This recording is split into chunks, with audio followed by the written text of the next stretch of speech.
Hello, my people. You see the video where this lady was complaining yesterday that because of the Ebuka's prophecy, she's now having problem with her husband, and the mother said because of Ebuka's prophecy, the children are not taking care of her. Why are they formulating stories to tell against this man? So watch this video. This is the woman's son and the brother to the lady who said that Ebuka's prophecy destroyed her marriage. I want you to listen to these people, and they are the people that the evangelist Ebuka Obi prophesies to in Zion ministry. So just watch this video. When you watch it, you know the person that is behind this. Someone, onyeobodo, a man they called onyeobodo, paid the sister to this boy to do this video with the mother. That means the mother and the daughter collected money just to tarnish the name of evangelist Ebuka Obi. Just watch this video, please share it. Prophecy na my family get to na ego. Keep up from my family. See my family we okay. Because my younger sister. Go to call ya near be a tuche. See how you get to generate we have account to umti when I had them money. Wow. Oneze ndo mane gente na no. The man my mother put her online. When I made an abandon since brother Ebuka Obi and of Zion ministry, the prophecy na family, and yeah, my wife and Ekumake. Genji puta emevida emoli yozo na bro because of onyeobodo. You couldn't call my younger sister. Okay. They could not work together. Plan we call my mother made that video. Amen. Because someone never get near my sister. Are you serious? My mother abandoned. Okay. For no reason, my mother abandoned. Many people know them na Lagos. Mana village guys in the mother know them in the mother sugar and verify. My mother abandoned. Okay. You never my mother bido from the very first time. Any that prophecy. Any in 2021. After getting that first prophecy, my mother better na Lagos na came on after 3 months. So I name my mother be there number. She saw this why I have to my mother. I myself and my elder brother also in South Africa. Take up the matter. They treat my mother. Okay. She saw this why. Through my mother, they jarred and I treat my mother. The first place I put my mother. Oh man, that my elder brother with the engage before you put a job for me. Okay. More than that, my elder brother be able to go. Treat my mother. The whole payment you going now transfer my mother. The statement of account today. You going now transfer. My mother abandoned. All my younger sister, they plan with onyeobodo. We now go against Zion ministry. Onyeobodo just when I tried Zion ministry no. You couldn't call my sister. We go my sister. Now be oh. You tell them this video for both. And then I am our mother abandoned. Okay. And then prophecy, brother, Ebuka Obi, yeah, and we mention, and we don't know what happened. And we don't know what happened. Vida. Each under now for you and you could and listen to that prophecy. And the one when the in the meeting, for I say happy, I came a meeting. No, I want to my wife here for one day, a minute. So my mother put that name video. Go and my sister with onyeobodo. They went generate ego from people. I'm very surprised. If you are on social media. Before this video, my mother met. How was all my elder brother in South Africa? Okay. Na Chinaza, je na former building, Ebuka Obi. Je were na je touch somewhere.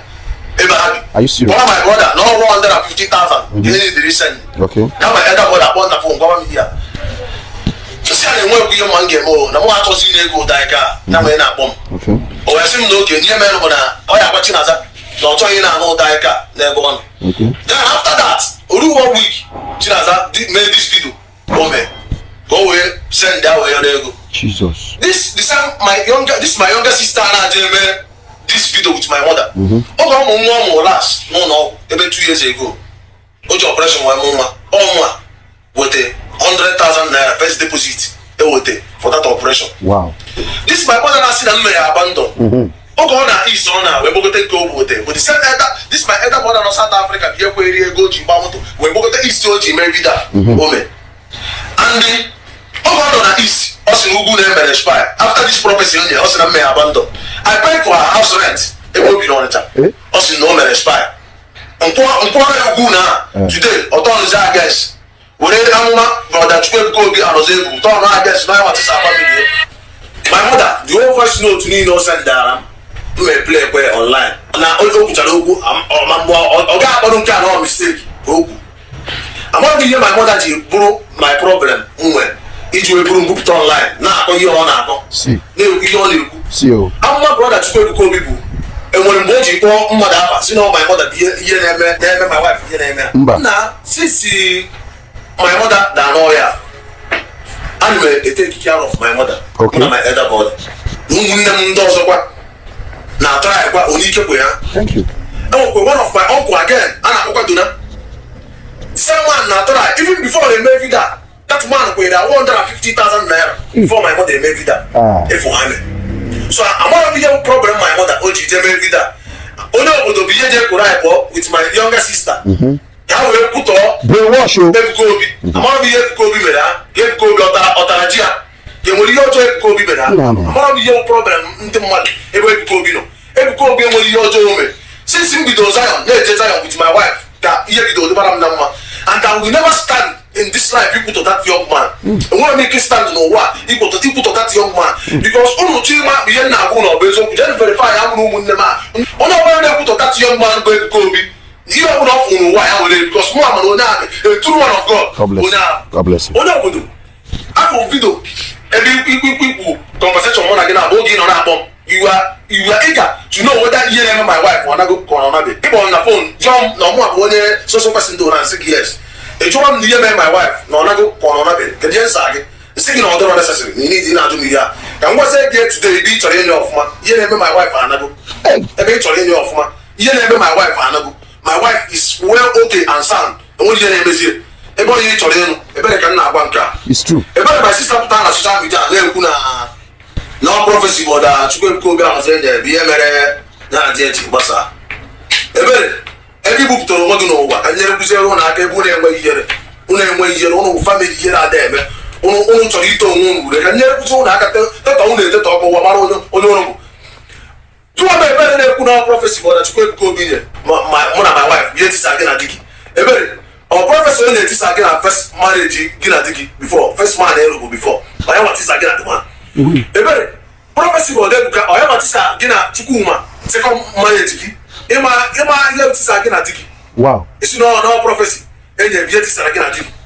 And when they na ma am the mother my honor. Go and verify the address character. Oh my sister call. Ebo to no na social media. Now last for year. Me disgrace here. Ebo ma year. Of na younger sister may mistake. Book to one as time do. Never walk up. Come on, I touch your younger sister. No prophecy for that Ebuka Obi. Yemenya family advertiser. Na ti on advertiser. Ko mbo wala kana ti na mo. Na je besira. Sedu mbo para no be village. O te mbo para no be village for the prophecy. Wow. So na prophecy ni go ji para na ti ti para mo ya. You know ji na eme ihe anye na efo bụ na Chinaza je kwuru onye obodo were ego nye. We gwa na ya opportunity o nwere iji eme nke ego. They will drop on my send ya. My on a lack, when you're on a lack. May play to go voice note to my elder brother. Usually, my elder brother will make this issue. I will play up. And don't want to get into nowhere. I'm not going to my mother abandoned. I'm not my mother. You use the kind of social media and ask them abandoned. Then you tell me, go out, I care about myself. The member of my mother abandoned. In the man should go and verify. In the mother, I'm going to Lagos. I'm maybe Nana as well. My mother for not to my shop, maybe Nana as well. The one now, which I will tell Nana and Diego. Even though this is my younger sister, Baby Dana, Ebon, I want to send you to the India or Lagos. One I want to Ojana is. I want to Diego, with my elder brother, no South Africa. I want to see you with my mother, EJ, with my sister. They go with your little. That will put us on medicine. My name is Chidera Chimezi. This issue that is trending online, we are not supposed to come online to start discussing our family issues. But because of my mother-in-laws and my sister's in-laws, look her now, look her before. This is a pure propaganda against Zion ministry. My sister-in-law came out that the prophecy destroyed her marriage, that I'm her friend, that I told her that her mother is a witch. I never say something. They gave me the first prophecy that I'm about to die. That who are you leaving your children for? After the prophecy, on June, my mother-in-law fell sick. Though I did not even confront her. She can come out. I did not even tell her anything. Okay. They paid them to speak against Zion ministry. This is a propaganda against the man of God, and it's paining me that is coming from my family because we are living like one. Ask my mother-in-law. She comes to my house. Sometimes, if she's going, I'll buy her some things. I will give her some money. I don't know why she came out and was saying that Brother Ebuka destroyed her family. I'll bring out my picture, my former picture, the way I was before. Nothing was wrong with me. I was healthy, okay, I'm chubby. But after the marriage, I began to develop a lot of sickness. I can't sleep at night. Problem. I live on drugs. I saw a lot of people saying this is vitiligo, that vitiligo is not spiritual, that it's just ordinary sickness that can happen to anybody, that it has no cure. My problem is my inner self. I don't sleep. I live on drugs. Most times, once I'm on bed, my heart will cut.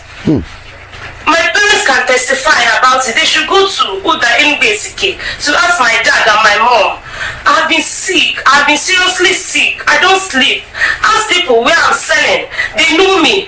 But after the prophecy, I started regaining myself. I started adding weight. Everything about me changed. I have my picture before the marriage, after the marriage, and after the prophecy. People around me can testify about it. Onyeobodo, sir, please, I'm getting better.